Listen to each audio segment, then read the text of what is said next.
That's a boat. For the past 8 days, we have been exploring Vancouver and its surroundings. It was not enough time to see everything we wanted, but it was enough to go home with some great memories.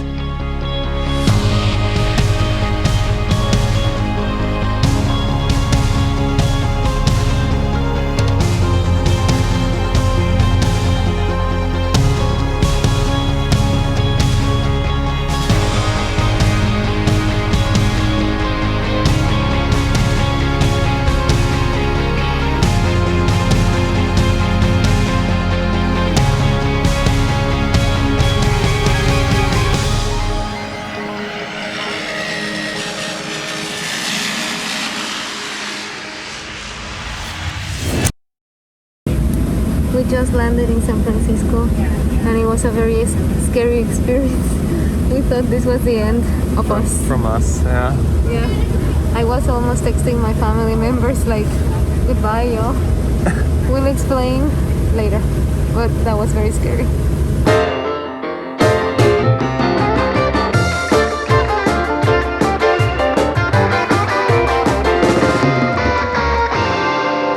The food is here. Yannick got a burger, some extra ketchup, and I got some chicken strips with fries and barbecue and ketchup and tap water, because here tap water is free. And I'm the healthy one because I got salad. Wow, Get on my level. you're so cool. Okay, we came to a place that's a little bit more silent, We just talked about the incident again. and I cried. We just call it the incident from now on. Yeah. Okay, so the facts. When you arrive to the airport here in San Francisco, the tracks for arriving are very close to the water. Yeah, right next to the bay. Yeah, so when they start their descent, it gets very close to the water. Yeah, And that's what was happening. we're very close to the water, and then suddenly the airplane went up again. Yes. Really steep. The pilot didn't say anything through the speakers, so we had no idea what was happening. Everything we knew was, oh, we were about to land, but now we're going back up. I thought, oh, maybe he miscalculated and he's still too far away from the shore. Yeah. So he's just going a little bit back up, and then he's going back down to land. Yeah. But no, he didn't. He kept going up and up and up. Super high. That's basically what happened. Yeah. Now let's talk about what was going on in our heads. Because I never had that before, that we're about to land and then it goes up again. Yeah. Okay, I'm gonna explain first my side. Okay. So what I saw from my point of view, Yannick was right next to the window, so he could see a little bit better. From where I was, it just looked like we were about to crash on water, and I was freaking out the whole time. And I was like, what is this pilot thinking? Like, we're gonna crash on water any second. It was about to touch, it went up, and I felt, okay, we kind of got saved now. In my mind, I made this story that one of the pilots went rogue and tried to crash everybody into the water, and the other pilot or the co-pilot saved us, like they were fighting in the cabin, saved us, brought us up again, and then I didn't know what was happening because we were very high. Yeah. So I was like, what if we suddenly go down now again? And I freaked out so much that I took out my phone and opened my WhatsApp of my family, and I was about to send them a goodbye message. Wow. And I really thought, like, this is the end, dude. Like, This is it. this is how it ends. Yeah. So that's what happened on my side. Yes. Okay, now my side. While we were going up San Francisco, like downtown San Francisco, and the big skyscrapers were coming closer, I could see them outside of the window on the right side. Yeah. And I was expecting the airplane every second to turn right and go towards the skyscrapers. Like, you actually thought this is it? Super dark. Yeah. But then we kept flying, and slowly we were passing downtown, and then I was getting a little more chilled. And I was like, hey, there's a Golden Gate Bridge. So, hey, look, For a Joss. second, but you were still freaking out a little. But I tried to stay cool. I didn't notice Yannick was freaking out this much and that all of this was going on in his mind. I actually asked Yannick, are you scared? Because if he would have said yes, I would have been even more scared than I already was. And he answered, well, that was weird. And I was like, yes, it was, but are you scared? And he said, yeah, well, it was weird. And then I was like, oh no, this is very bad. Yannick never says he's scared. I'm wondering how many people were scared. Yeah. Or how many people even noticed what was happening. So after all of this happened and we were already pretty high again, suddenly the pilot spoke on the microphone. Finally, took forever. Yeah, dude, like, could you not say something earlier? Yeah, and he said, so we were about to land and then a stupid airplane was in the wrong lane, in the wrong track on the way. So he had to go around again. Yeah. And that was it. So That it was the whole definitely- explanation. Definitely not as scary as it was in our minds.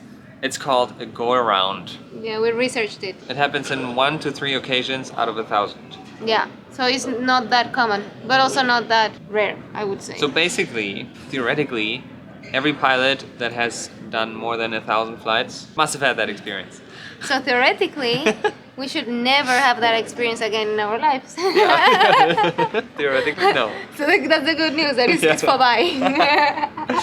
Yeah, that's good news because we have a second flight now going to Mexico City. It was very scary, dude. We both thought the worst. Yeah, it's like your mind goes to a dark place really Yes. fast if something happens that is not expected. And you have absolutely no control over it. I don't know, bro. But yeah, so everything worked out. We're here, we're fine, we're safe. Yeah, we're gonna take another flight that's gonna take us to Mexico City. And we're gonna be there for a few nights. Yes, so See you there. let's go.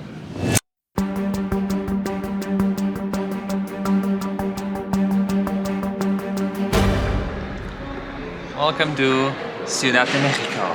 What time is it? It's 6 a.m. So for us, Vancouver time, it's 4 a.m. I'm pretty tired. I didn't sleep in the airplane. It was super uncomfortable. And I see a lot of cilantro on the dish. It's not that much. You can take it off, is Yeah, I can take it off. Yeah, the flight was not super comfortable, but our steward was amazing. His name, I think, was Asael. I hope I'm not messing it up. But he was awesome. He was super nice to us because he's a subscriber. And he gave us a bunch of snacks. So that was very nice from him. It really made us happy. We're gonna have breakfast here at the airport and then we're gonna go because we wanna avoid the traffic in Mexico City.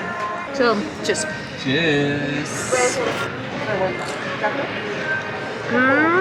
Chilaquiles. Así se siente México.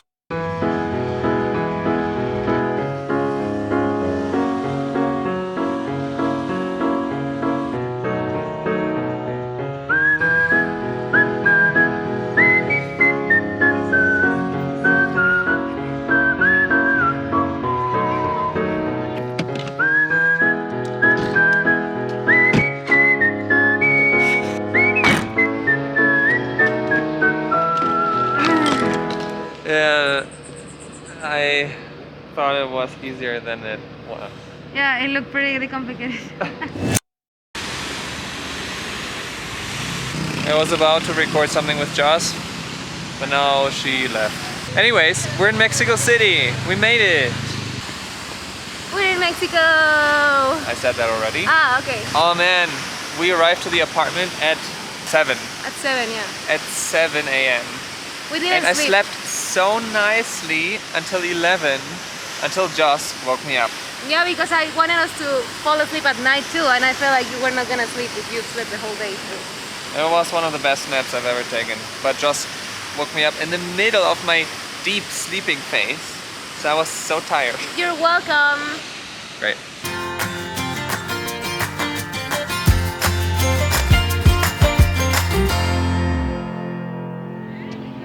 What's up, you guys? We made it to the Sumaya Museum. Wow. Just a couple of minutes ago I stepped on poop, so it hasn't been a great day until now. And I lost my glasses. But thankfully, we went back to the place 1 hour later and They were still there. Mexico City, the safest city on the planet. So, okay. No comment. No comment. So we had a good day. We just Yes. walked around a lot actually.